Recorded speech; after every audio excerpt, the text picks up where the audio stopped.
Welcome to Sweet Tea with the Classics, the podcast that takes classic literature and gives it a Southern twist. The next morning, the old horse was found without his saddle and with the bridle under his feet, soberly cropping the grass at his master's gate. Ichabod did not make an appearance at breakfast.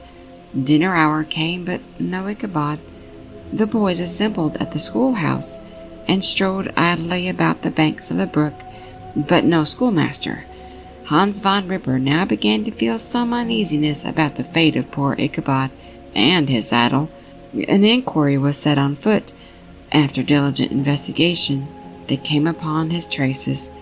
In one part of the road leading to the church was found the saddle trampled in the dirt, the tracks of horses' hooves deeply dented in the road, and evidently at furious speed were traced to the bridge, beyond which, on the bank of a broad part of the brook, where the water ran deep and black, was found the hat of the unfortunate Ichabod, and close beside it a shattered pumpkin. The brook was searched, but the body of the schoolmaster was not to be discovered.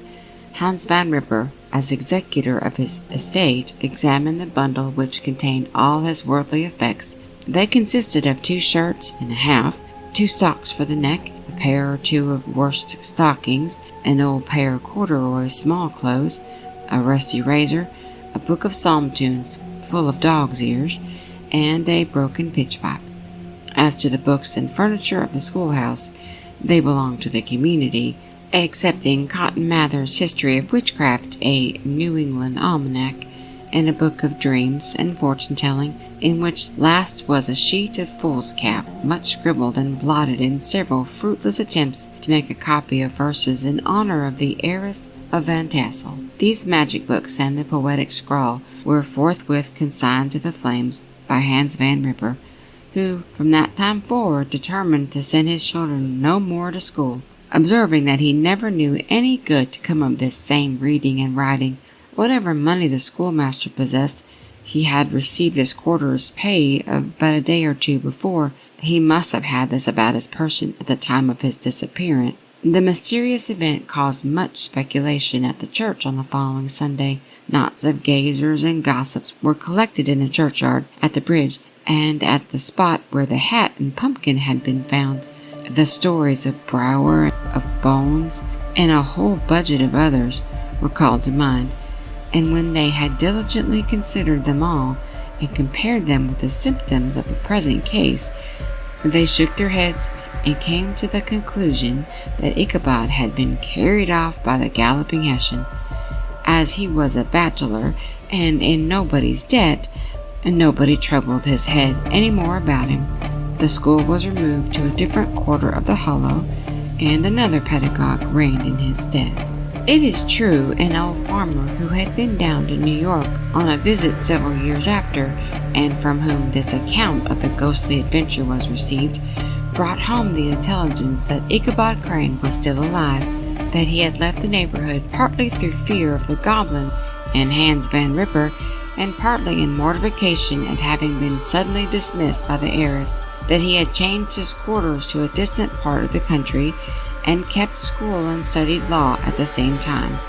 He had been admitted to the bar, turned politician, electioneered, written for the papers, and finally became a justice of the 10-pound court. Brom Bones, too, who shortly after his rival's disappearance conducted the blooming Katrina in triumph to the altar, was observed to look exceedingly knowing whenever the story of Ichabod was related, and always burst into a hearty laugh at the mention of the pumpkin, which led some to suspect that he knew more about the matter than he chose to tell. The old country wives, however, who are the best judges of these matters, maintain to this day that Ichabod was spirited away by supernatural means, and it is a favorite story often told by the neighborhood round the winter evening fire.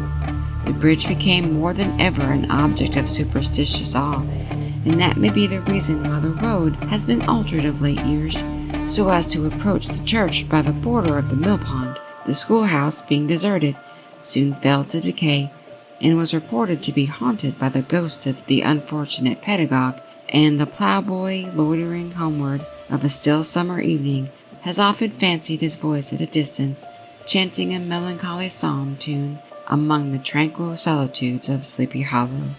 Postscript, found in the writing of Mr. Knickerbocker. The preceding tale is given almost in the precise words in which I heard it related at a corporation meeting of the ancient city Manhattoes, at which were present many of its sagest and most illustrious burghers. The narrator was a pleasant, shabby, gentlemanly old fellow, in pepper and salt clothes, with a sadly humorous face, and one whom I strongly suspected of being poor, he made such efforts to be entertaining. When his story was concluded, there was much laughter and approbation, particularly from 2 or 3 deputy aldermen, who had been asleep the greater part of the time. There was, however, one tall, dry-looking old gentleman with beetling eyebrows, who maintained a grave and rather severe face throughout, now and then folding his arms, inclining his head, and looking down upon the floor, as if turning a doubt over in his mind. He was one of your wary men, who never laugh but upon good grounds, when they have reason and the law on their side.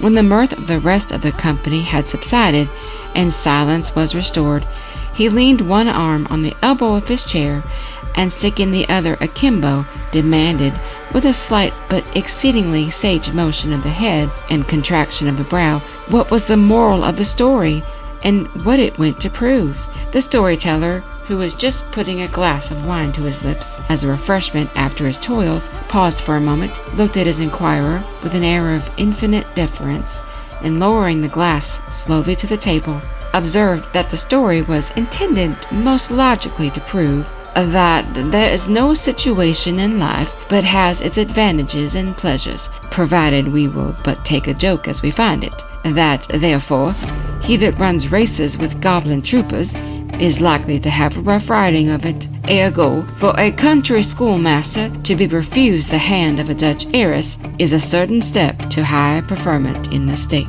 The cautious old gentleman knit his brows tenfold closer after this explanation, being sorely puzzled by the ratiocination of the syllogism, while methought the one in pepper and salt eyed him with something of a triumphant leer. At length he observed that all this was very well, but still he thought the story a little on the extravagant. There were 1 or 2 points on which he had his doubts. "Faith, sir," replied the storyteller, "as to that matter, I don't believe one half of it myself. D.K." Thank you for listening to Sweet Tea with the Classics. We hope you enjoyed the episode. Please like, share,